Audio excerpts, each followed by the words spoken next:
اس نے اپنے ذہن میں اپنے خاوند کو صرف خیالاتی طور پہ اس کو دیکھ رہی ہوتی ہے، تصوراتی طور پہ، پتہ نہیں وہ کیسا ہے، حقیقت میں کیا ہے کیا نہیں ہے۔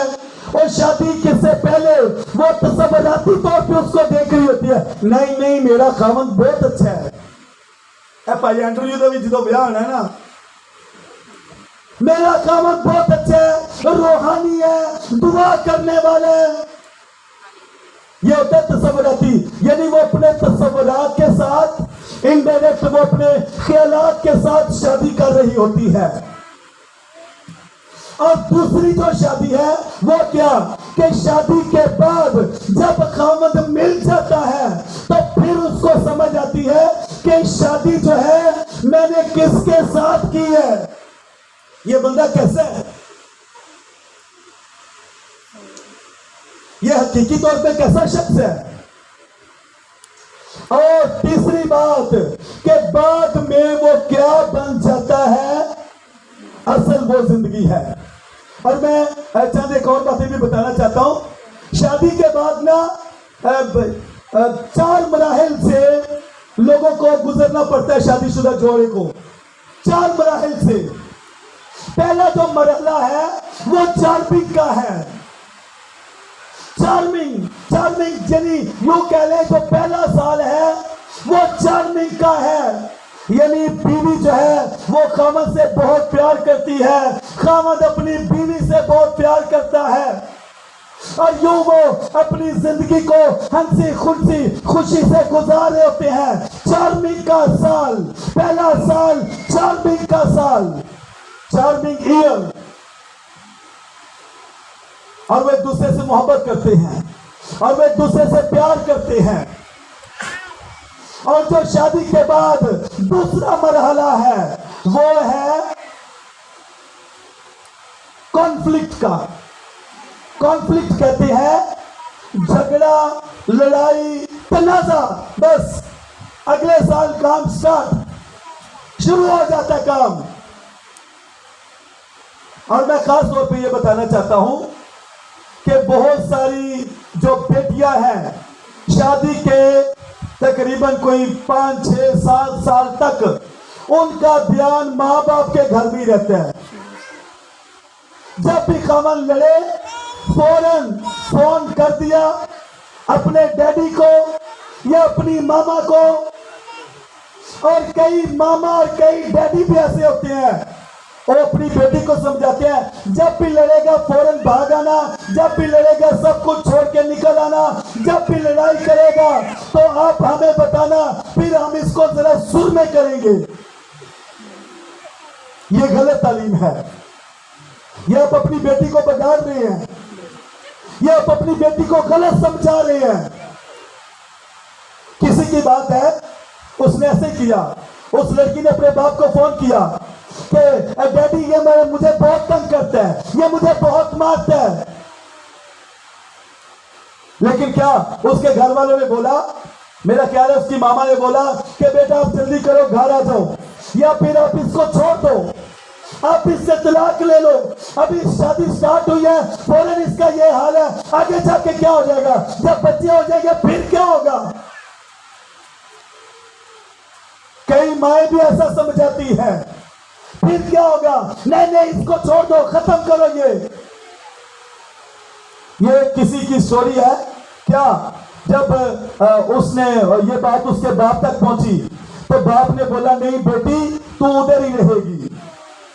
اس نے کہا اگر ہم تجھے اپنے گھر لے آئے، تیرا طلاق نامہ کروا لے، تجھے چھڑا دے اور پھر کسی اور کے ساتھ تیری شادی کرے، اگر وہ اس سے بھی سخت ہوگا، اگر وہ اس سے بھی زیادہ لڑائیاں کرے گا، پھر تجھے ادھر سے چھڑوا کے پھر تیسرے کے ساتھ کدھر پٹھائیں گے تجھے۔ کئی ماں باپ بہت غلط تعلیمات دیتے ہیں بیٹیوں کو۔